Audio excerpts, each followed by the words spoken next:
Performance. এবার আসি middle অর্ডারে। প্রথমেই কথা বলা যাক শ্রেয়াস আইয়ারকে নিয়ে।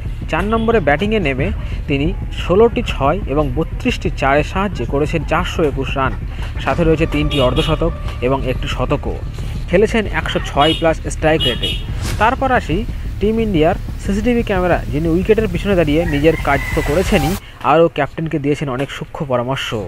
তিনি করেছেন 347 রান, রয়েছে একটি শতক ও অর্ধশতক। মিস্টার 360 ডিগ্রি স্কাই যদিও খুব একটা সুযোগ পাননি ব্যাট করার, তবুও যখনই সুযোগ পেয়েছেন খেলেছেন 110-এর বেশি স্ট্রাইক রেটে এবং চেষ্টা করেছেন দলকে ব্যাটিংয়ে একটা সুন্দর ফিনিশ দেওয়ার। সাথে রয়েছেন স্যার রবীন্দ্র জাদেজা, যিনিও ব্যাটিংয়ের সুযোগ পেলেই 115-এর বেশি স্ট্রাইক রেটে করেছেন শতাধিক রান, দাঁড় করিয়েছেন দলকে একটা মজবুত স্কোরে। তাছাড়া বোলিংয়ে চায়নাম্যান কুলদীপ যাদবের সাথে মিলে মাঝের ওভারে ঘূর্ণি বোলিংয়ে ঘোল খাইয়েছেন বিপক্ষ দলের ব্যাটারদের। নিয়েছেন 16টি উইকেট, যার মধ্যে একটি ছিল 5 উইকেট হল। এবার আসি আমাদের পেস ব্রিগেডের কথায়, যারা এই বিশ্বকাপে সব ব্যাটারদের ত্রাস হয়ে উঠেছেন। প্রথমেই বলা যাক এই পেস ব্রিগেডের অন্যতম বুমরার কথা। তিনি এক কথায় যেন বিপক্ষ ব্যাটারদের কাছে ডেভিলের মতো। তার বলে রান করা যেন অসাধ্য কাজ।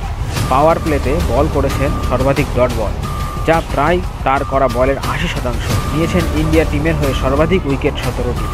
তাছাড়া আছেন ইন্ডিয়ার টিমের 2 নয়ন, শামি ও সিরাজ। শামি তো জাস্ট আগুন, 2টি ফাইফারের সাথে সাথে নিয়েছেন 16টি উইকেট, আর সিরাজ নিয়েছেন 12টি উইকেট। আর কুলদীপ যাদব তো উইকেটে নিয়ে ঘূর্ণিতে উড়িয়ে দিয়েছেন বিপক্ষ দলের ব্যাটারদের।